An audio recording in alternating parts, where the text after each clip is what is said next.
আসসালামু আলাইকুম বন্ধুরা, আজকে আমরা আপনাদেরকে দেখাবো আমরা কিভাবে লাউর চারা দেব কাপে, ওয়ান টাইম কাপে।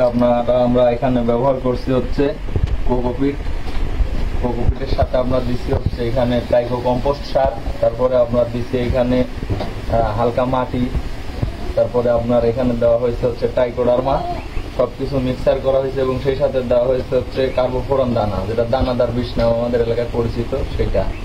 এবং বীজ এখানে আমাদের আছে হচ্ছে এটা ধুন্দল বীজ এবং এটা হচ্ছে লাউ বীজ। লাউটা হচ্ছে আপনার মেটাল শিটের নাইস গ্রিন, আর এটা হচ্ছে আপনার অটো ক্রপ কেয়ার লিমিটেডের আপনার হচ্ছে এটা বনান, সবই হাইব্রিড জাত। এবং এটার ক্ষেত্রে বলি, আমরা এটা হচ্ছে প্রথমে প্যাকেট থেকে কাটার পরে 1 ঘন্টা রোদ্রে দিছি।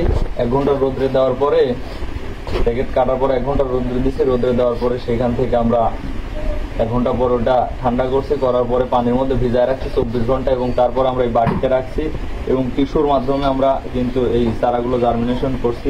মাশাআল্লাহ খুব ভালো জার্মিনেশন হয়েছে চারার। এখন এটা আমরা কাপের মধ্যে দিয়ে দেবো। আচ্ছা আসুন দেখুন আমাদের সামনে কিভাবে আমরা এটা দিই। প্রথমে হালকা করে কোকোপিট দিতে হবে, দেওয়ার পরে জাস্ট হালকা একটা চাপ দিবেন ছোট্ট করে চারাটার মধ্যে, সুন্দর করে শুধু আলতো করে বসায় দিবেন, বেশি চাপ দেওয়ার দরকার নেই। একটু ঢেকে দিলেন, হয়ে গেল ইনশাল্লাহ। যেহেতু বর্ষাকাল এবং প্রচুর পরিমাণে বৃষ্টি হচ্ছে, মাটিতে যদি সরাসরি চারা দেওয়া যায় সেই ক্ষেত্রে চারাটা পচে নষ্ট হওয়ার সম্ভাবনা আছে। এবং মাটির চারা থেকে অবশ্যই কোকোপিটের চারা বেশি ভালো রেজাল্ট করে, এই কারণে আমরা কিন্তু কোকোপিট ব্যবহার করে চারাগুলো দিচ্ছি। আমরা বাড়িতেই দেবো চারাগুলো, বাড়ি থেকে পরে বিলে আমরা স্থানান্তর করবো এটা জমিতে, মূল জমিতে। আর চারা দেওয়ার সময় অবশ্যই আপনারা এই শিকড়, যেটা জার্মিনেশন হওয়ার পরে শিকড়টা বের হয়েছে, এটা নিচের দিকে দিবেন। এটা নিচের দিকে থাকবে, জাস্ট হালকা করে চাপ দিবেন, হয়ে যাবে ইনশাল্লাহ। এখানে আমরা মোট আজকে 600 পিস দেবো চারা। 600 পিস লাউ এবং 200 পিস হচ্ছে আপনার ধুন্দলের চারা দেব।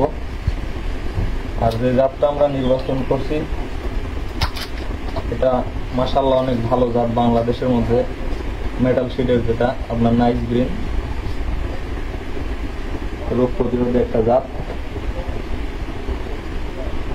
আমাদের কাছ থেকে এটার প্রতি প্যাকেট থাকছে হচ্ছে 100 টাকা প্যাকেট। হ্যাঁ, 100 টাকা প্যাকেট এবং প্রতি প্যাকেটে বীজ থাকবে আপনার 55 থেকে 60টা।